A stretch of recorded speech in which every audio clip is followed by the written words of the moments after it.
Hi, my name is J Patterson, and in this lecture, I'd like to tie together a couple loose threads that I have started in several other lectures in this series. I'd like to bring them together and try and describe what happens when you load a web page from end to end. Let's start with the idea of starting a web browser. When you launch your web browser on your computer, however you do that, double-clicking on your browser, maybe a shortcut or something. What happens is your computer finds the program file that's located on your secondary storage device, for example, a hard drive, and it finds the file that has the program in it, for example, Chrome or Safari or Microsoft Edge or Opera, Firefox, whatever browser you're using. It's in a program file on your secondary storage. The operating system loads that file and begins running that as a program on your computer. It'll launch and it'll launch a window and it'll begin running and wait for the user to add some input to it. At this point, it has not been necessary to go out to the internet in order to do anything. The browser is pretty clean and there's just nothing about the interaction has required going out to the internet. Now, in fact, the browser, as part of its startup process, may have done a few things that sent requests out on the internet that were not initiated by the user.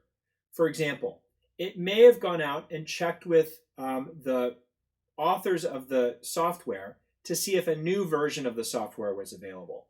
And that kind of happened quietly as you open the program. Maybe it went out and it updated, it got some advertising. Maybe there's an advertising component to your browser that shows up no matter what you do.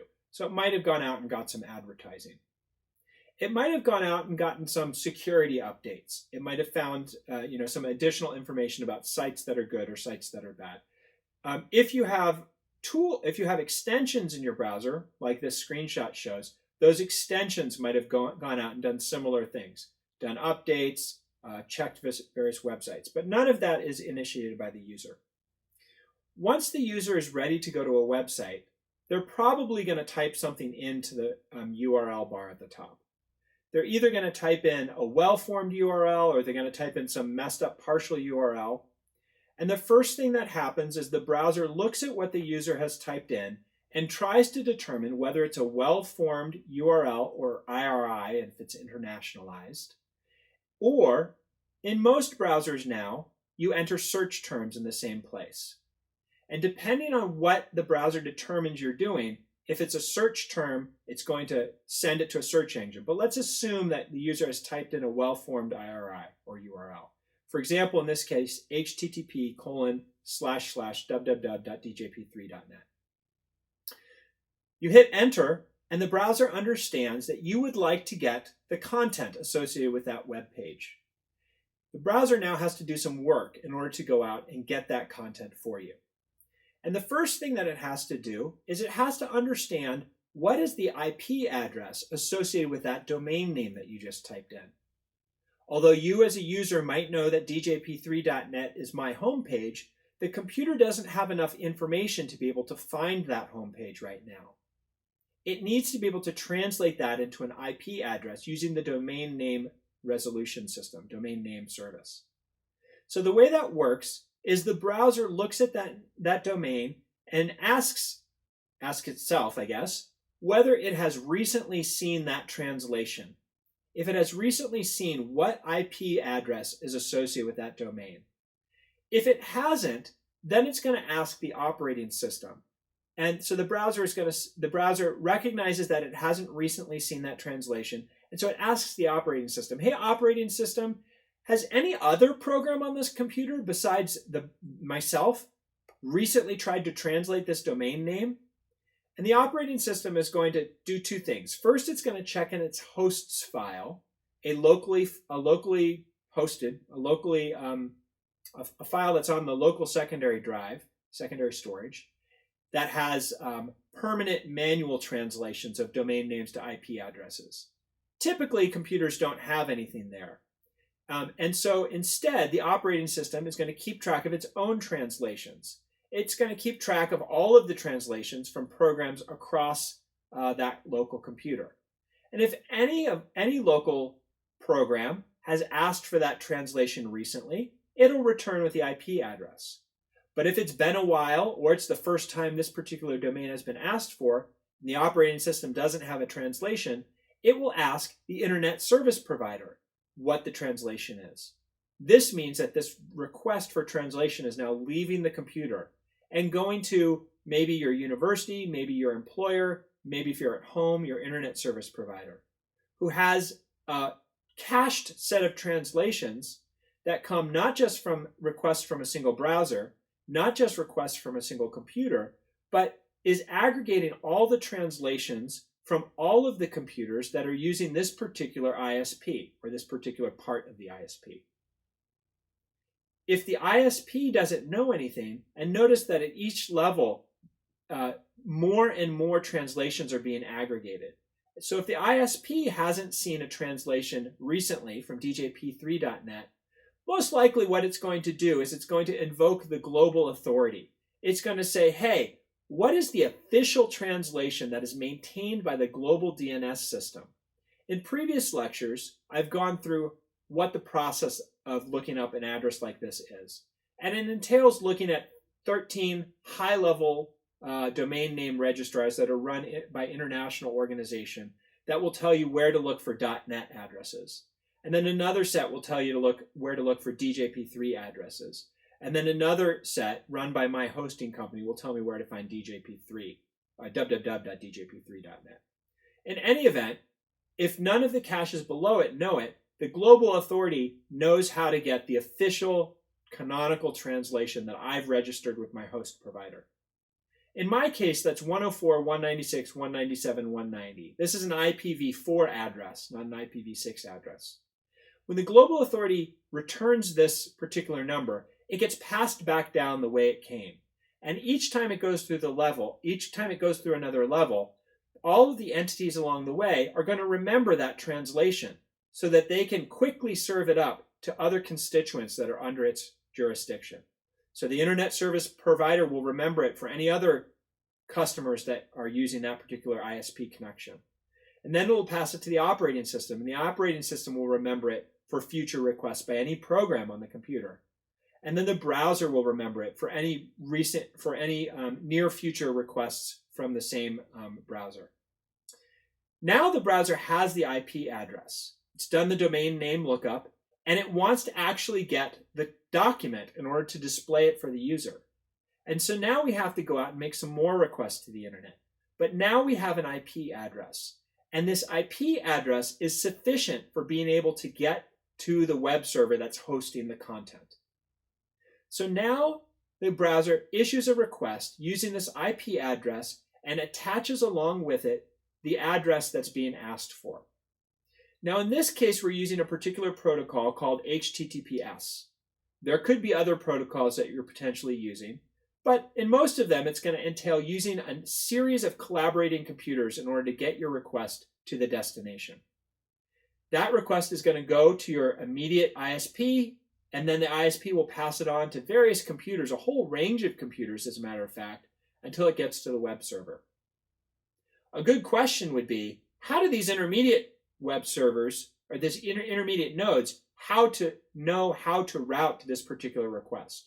And there's a whole other set of protocols for how these computers keep track of where addresses are. But that's beyond the scope of this particular lecture.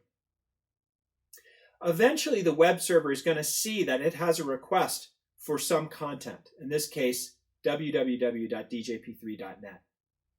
That web server has a program running on that computer that is responsible for delivering content back. Generally speaking, we call that program a web server. Sometimes we use the word server in two ways. Server describes the hardware, and web server, or server in general, can describe the software that's running on top of it.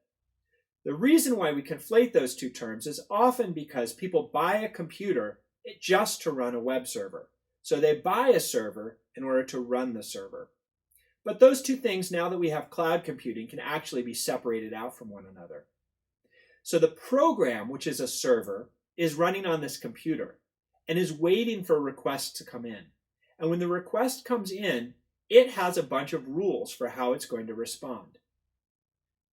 Names of programs that are web servers are things like Apache, Nginx.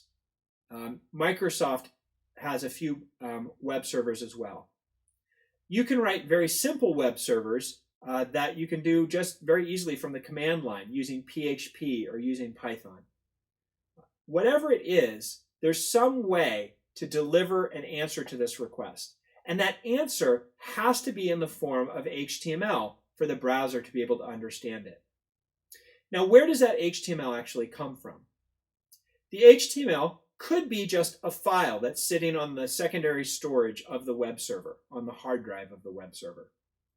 But for any sort of large website like Amazon.com, any news site, etc., this HTML is going to be created on the fly in response to what the user has asked for.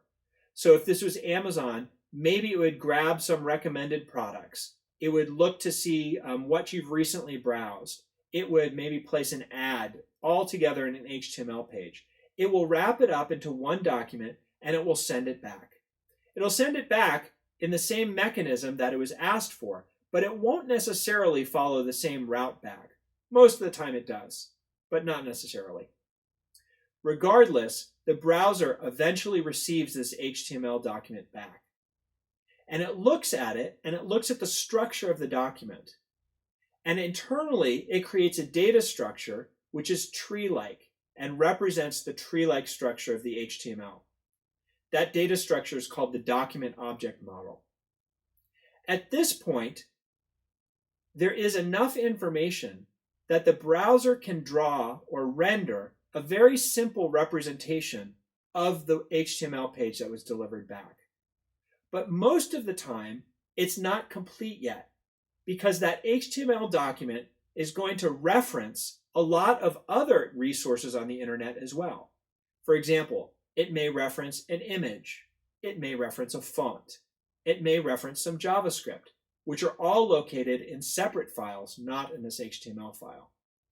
So sometimes the browser will attempt to draw a partially complete rendering of this web page at this point. It will then immediately go out and start doing the same process that we just described for each one of the resources that are referenced in this HTML. It could be 0 in the case of the simple HTML that I've shown in other contexts, or it can be hundreds or thousands of different, probably not thousands, hundreds of different resources that it needs to get in order to complete this web page. Once it gets them all in, it can create a rendering of this document that's complete with all the images and show it to the user. The browser now typically settles down and it waits. It waits until the user interacts with the content. Maybe it clicks on a hyperlink. Maybe it does something with a drag and drop. Maybe the user enters some text into the web page. And then in an event-driven style, the web page will respond to what the user does and do some action. Maybe load a new web page. Maybe change the content of this web page. That's a kind of basic web page model. Sometimes the content of this HTML is dynamic and moving. And rather than waiting for a user to interact with it, it's doing things all the time. It's animating, it's going out and constantly getting new content. For example, if you have some sort of social media that's constantly checking to see whether your newsfeed is being updated and refreshing the web page. So there are different kinds of web pages that continue to act even after it's arrived. The network request for HTML is complete. You've rendered the document, and that end-to-end process is now done. This is the basics of what happens when you load a web page. Many different services, many different computers coming together to create a very rich, data-driven information experience, including maybe entertainment, communications, shopping, word processing, all kinds of different things, all basically using the same mechanism. I hope that this helps you understand some of the different things that happen when you load a web page, like, for example, when an image shows up later than the rest of the document. And it also helps you understand and appreciate some of the complexity that goes into the plumbing of the modern internet. Thank you for your attention.